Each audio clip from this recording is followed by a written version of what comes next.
오늘 말씀은 심판은 반드시 있다라는 제목으로 여러분들과 같이 말씀을 나누도록 하겠습니다. 여러분, 우리 인간은 이런 존재로 창조되었습니다. 화면을 하나 띄워주시죠. 네. 한번 같이 한번 읽어볼까요? 시작. 하나님 절대 의존적 존재. 아멘. 여러분 믿으십니까? 그렇습니다. 우리는 하나님을 절대적으로 의존하면서 거기에서 행복을 찾아가는 것이 바로 우리의 모습입니다. 우리가 어떤 행복을 막 찾고 있는데 진짜 행복이 어디에서 오느냐? 하나님을 의지할 때, 하나님을 의존할 때 만족이 온다는 사실을 믿으시기를 바랍니다. 그렇습니다. 하나님을 왕으로 모시고 내 인생을 그분께 맡겨야 진짜 만족이 있습니다. 그런데 그것을 버리는 순간 인간은 불행해지게 되어 있다라고 하는 거죠. 그리고 불완전해집니다. 그런데 인간이 하나님을 버리고 죄를 지어버립니다. 하나님께서 디자인하신 가장 좋은 세상, 우리가 그림 일대일을 통해서도 배우지만 이 오리지널 디자인을 자기 발로 차버립니다. 하나님을 마음속에 두기를 싫어하는 거죠. 그리고 하나님을 안 믿는 것입니다. 결국에 인간은 그렇게 하나님을 포기하고 하나님을 버리고 살다가 망하고 그렇게 죽게 되는 것입니다. 이 땅에서도 하나님이 주시는 만족을 누리지 못하고 불완전하게 살다가 죽어서는 지옥에 가서 영원히 자기가 지은 죄값을 치르게 되어 있습니다. 이것이 인간의 가장 비참한 결말이죠.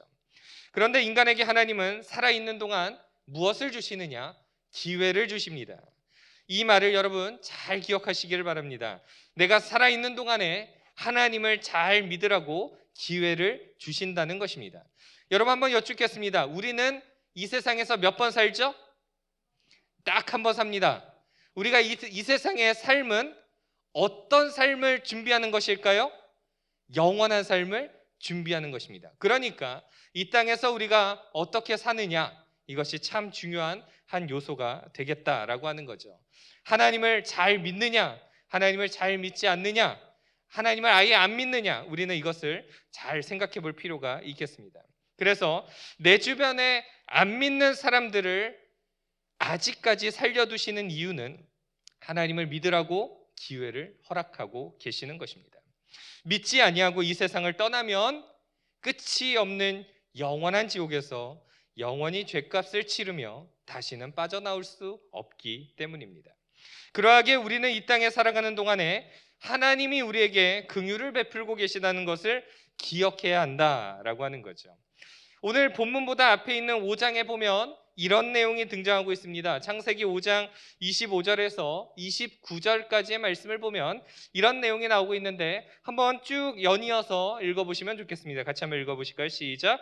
무드셀라는 187세에 라멕을 낳았고 라멕은 182세에 아들을 낳고 이름을 노아라 하여. 아멘.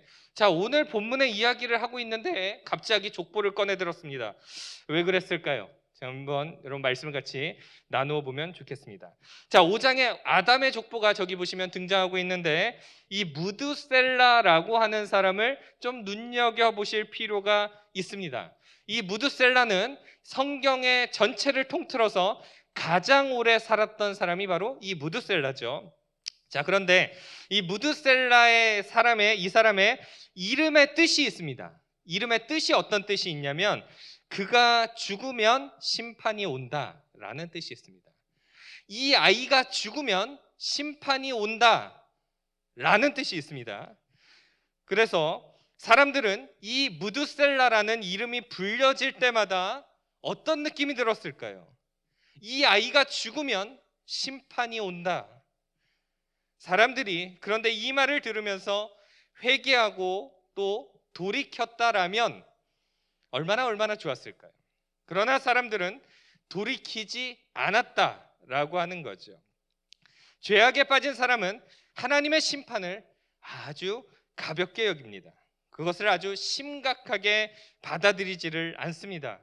그래서 소돔과 고모라가 무너지는다는 그 소리를 들으면서도 롯의 사위들이 농담으로 여겼다라고 하는 것을 기억해 볼 필요가 있습니다. 이 시대를 살아가는 우리는 어떻습니까?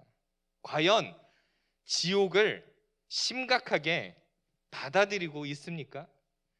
뭐 우리뿐만이 아니라 안 믿는 사람들 한번 보시겠습니까? 과연 이들이 지옥을 심각하게 받아들이고 있습니까? 그저 막연하게 나는 안 가겠지, 나는 괜찮을 거야 라고 생각을 하고 있습니다. 노아 시대의 사람들도 그러했다라고 하는 거죠. 자, 이제 아까 제가 그 족보를 다시 한번 보여주시면 잘 보십시오, 여러분. 자, 무드셀라가 187세 라멕을 낳게 됩니다. 아들 라멕을 낳죠. 그리고 나서 그 아들 라멕이 182세에 누구를 낳았어요, 여러분? 노아를 낳았죠. 자, 그러면 여기서 한번 질문을 드리겠습니다. 그러면 지금 저 족보를 기준으로 자, 노아가 태어날 때 무드셀라는 몇 살이었을까요? 갑자기 막 복잡해지죠, 여러분. 네, 산수를 해야 됩니다. 그래서 제가 쉽게 여러분들 이해하시도록 자, 하나를 더 준비했습니다. 보이시죠? 자, 무드셀라의 나이가 몇 살이라고요, 여러분? 네, 369. 갑자기 막 게임을 하고 싶어지는데, 네, 369살에 노아가 태어납니다. 그로부터 이 무드셀라가 언제 죽느냐?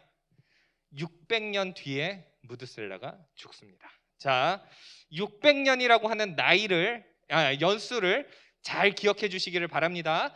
369살에 노아가 태어났고 그로부터 600년 뒤에 무드셀라가 죽습니다.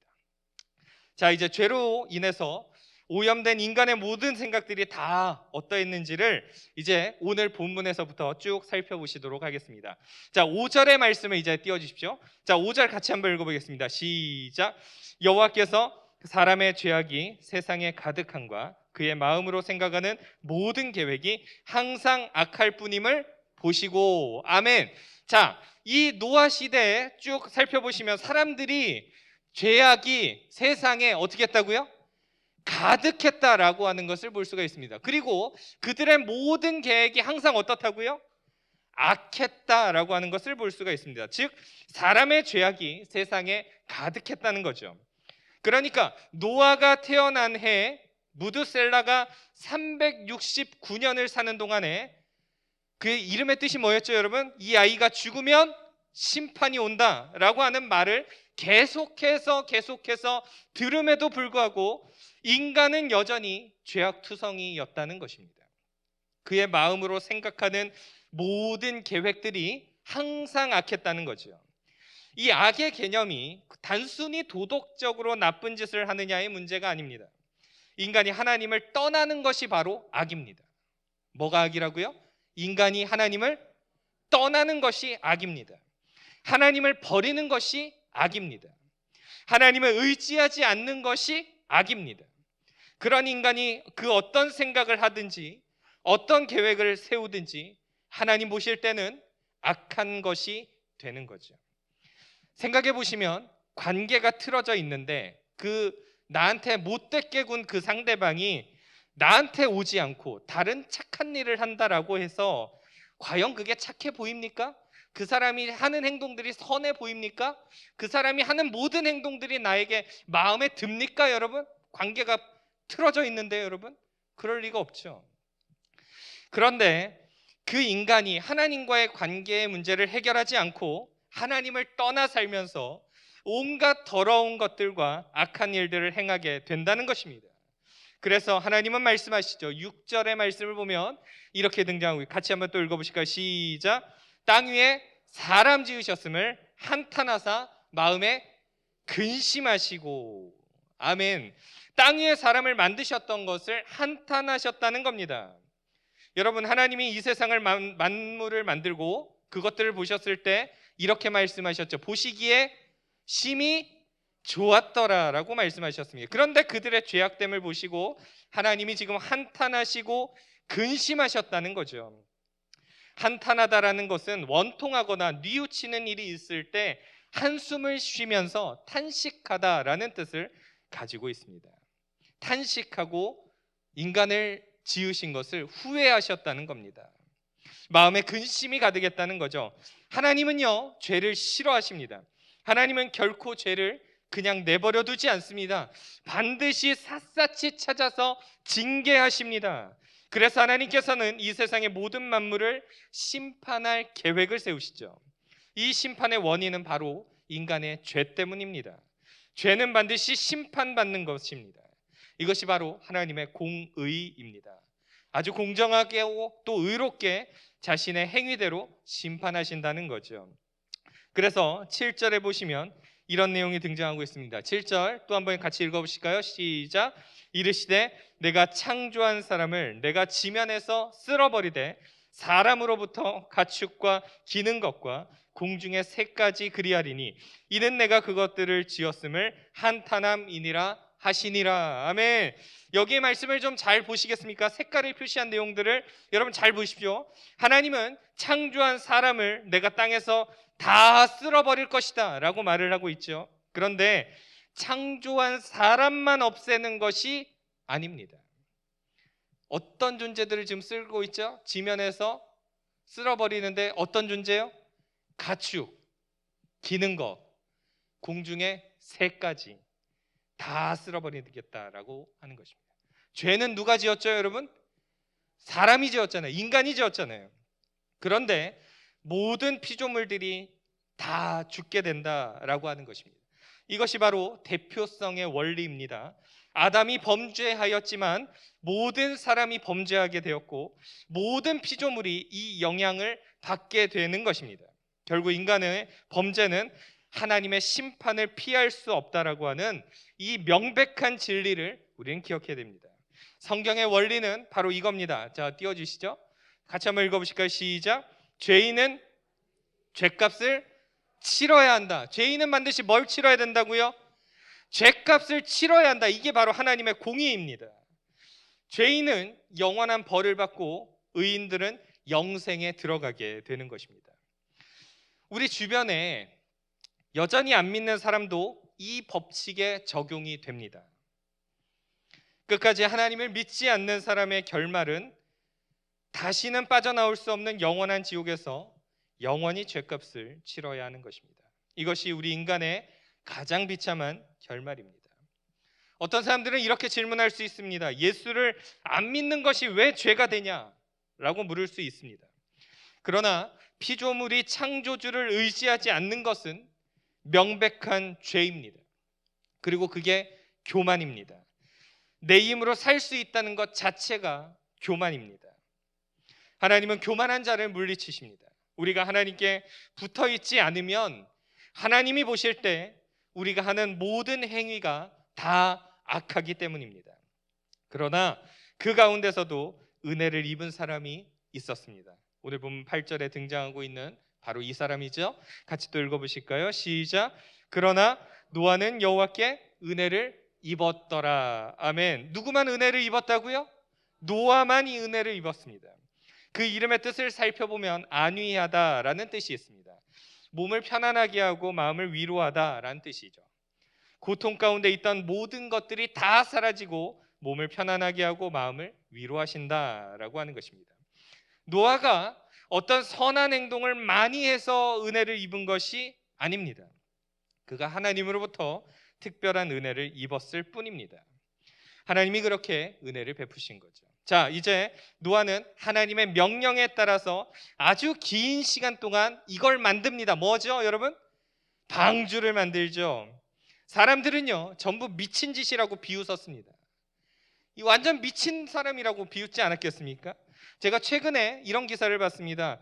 성경의 그 내용을 토대로 가장 흡사하게 지은 방주의 크기를 이렇게 살펴보니까 이렇습니다. 방주의 길이가 125m입니다. 안 놀라세요, 여러분? 125m라고요, 여러분. 12.5m도 아니고 125m라고요. 굉장히 길죠? 자, 그다음에 높이가 23m입니다. 이쯤 되면 우와 하실 줄 알았는데, 네, 그렇죠? 23m입니다. 자, 너비가 29m입니다. 자, 무게가 2,500톤입니다. 장난 아니죠, 여러분? 꼭 이래야 반응이 오시는군요. 네, 5,000명이 탑승할 수 있는 크기였다라고 말을 할 수가 있겠습니다. 그러니까 이 노아의 가족들이 이 배를요, 뭐 지금이야 기계라도 있지만 그 수작업으로 이 배를 만든다라면 얼마나 많은 시간들이 걸렸을까요? 그러면 사람들은 이 배를 만드는 그 광경들을 지켜보면서 진짜 홍수가 오는 거 아니야? 라고 생각했으면 좋겠지만 미쳤다라고 생각을 했다는 거죠. 하나님의 심판을 너무나도 가볍게 생각했다는 것이죠. 별일 아니다 라고 생각을 했던 것입니다. 지금 예수를 안 믿는 사람들이 현 시대에요, 왜 예수를 안 믿습니까? 하나님의 심판을 대수롭지 않게 여기고 있기 때문입니다. 별일 아니라고 생각하기 때문입니다. 그러나 노아는 하나님의 심판을 기억하면서 명령하신 대로 다 준행했다라고 기록합니다. 그리고 언제 홍수가 터졌을까요? 창세기 7장 11절에서 12절의 말씀을 보시죠. 같이 또 읽어보시겠습니다. 시작. 노아가 600세 되던 해 둘째 달 곧 그 달 11의 날이라. 그날에 큰 기품의 샘들이 터지며 하늘의 창문들이 열려 40주야를 비가 땅에 쏟아졌더라. 아멘. 홍수가 시작되었다라고 하는 것을 보게 되죠. 자, 그런데 노아가 몇 세 되던 해요, 여러분? 600세가 되던 해에 홍수가 터집니다. 아까 600 어디서 들어보셨죠? 기억나시죠? 자, 이게 왜 큰 의미입니까? 다시 그 5장 27절의 말씀을 보여주시죠. 자, 같이 읽어볼까요? 시작. 무드셀라는 죽었더라. 몇 세에 죽었다고요? 969세. 그러니까 아까 손자인 노아가 태어날 때 369살이었습니다.